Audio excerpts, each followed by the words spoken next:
would happen if we all were to take a year off and travel the world? It's a hard question to answer, but in the short time that I'm standing before you, I will try and give at least one answer that I believe can benefit everyone in this room, no matter what age. Now, when I first saw the theme for this event, I was honestly super excited. I looked and saw it said, bursting the bubble.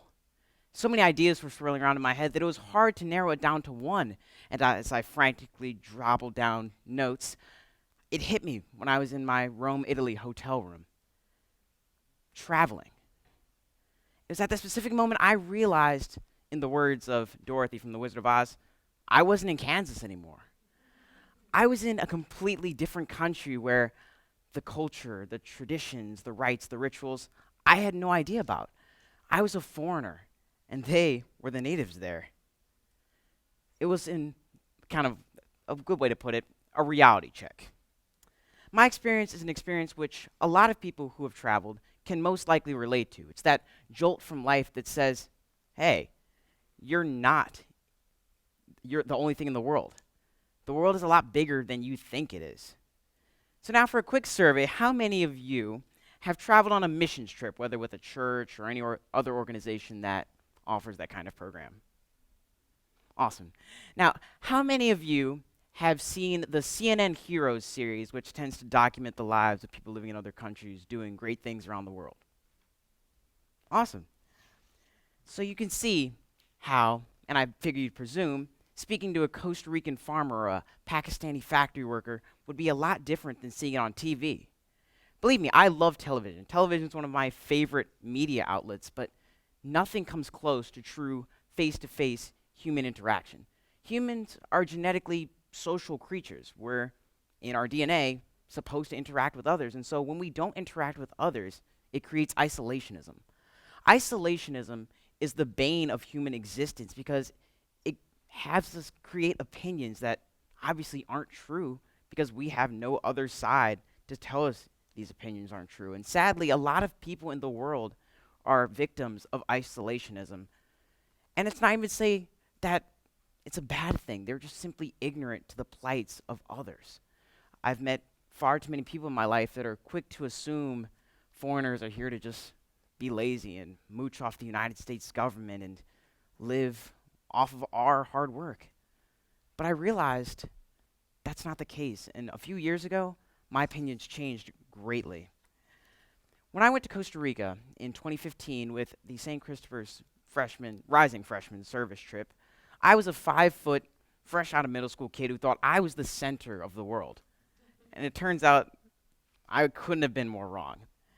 When I first arrived in San Jose and I looked around and saw all the signs in Spanish, I thought to myself, wow, this is a lot different than America. And when we took out and we went to the Panamese-Costa Rican border, and I took out a boat to our village in which I stayed, I realized this is how people live, and people live in situations that probably a lot of us couldn't even imagine unless we go there.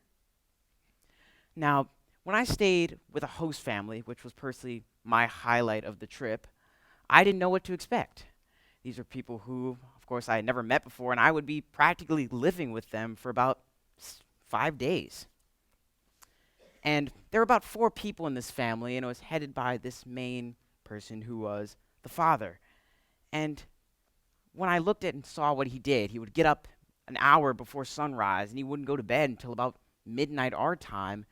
And I thought to myself, this is the ideal figure of a father, someone who is willing to do everything for the people he loves and the people he supports. And when I had the chance to finally sit down and talk to him, he told me exactly what I thought, that all he wanted in life was for the people around him to be supported and to be well fed and to be happy.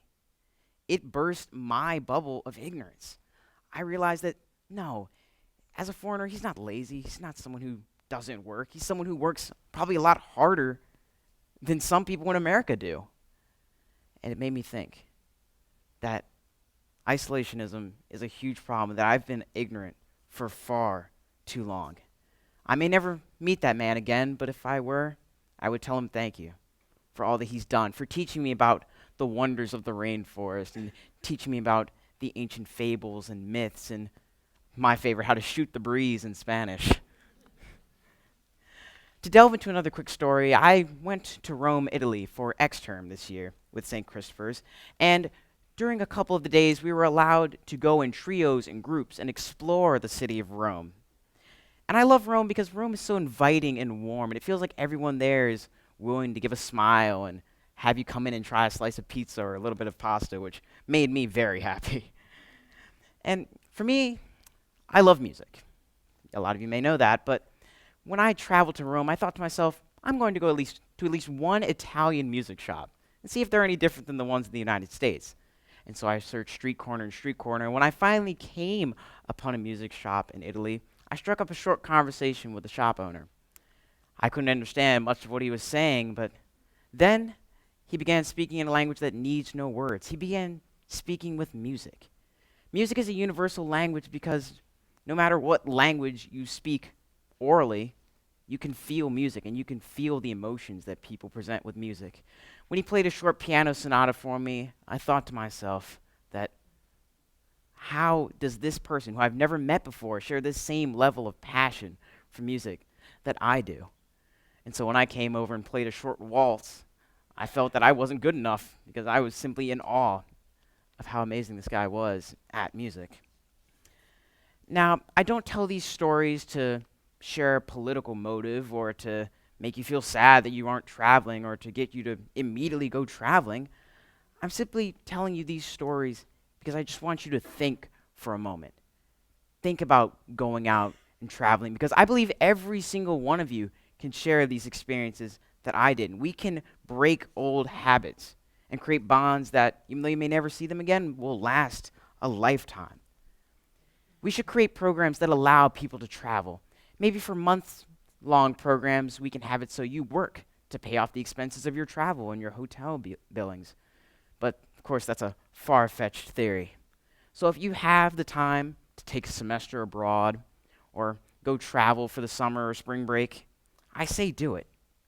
I say all of this hoping that you all can spread my message of travel and love so that eventually, in the words of Michael Gira from one of my favorite bands, Swans, we can create a little more peace in the world.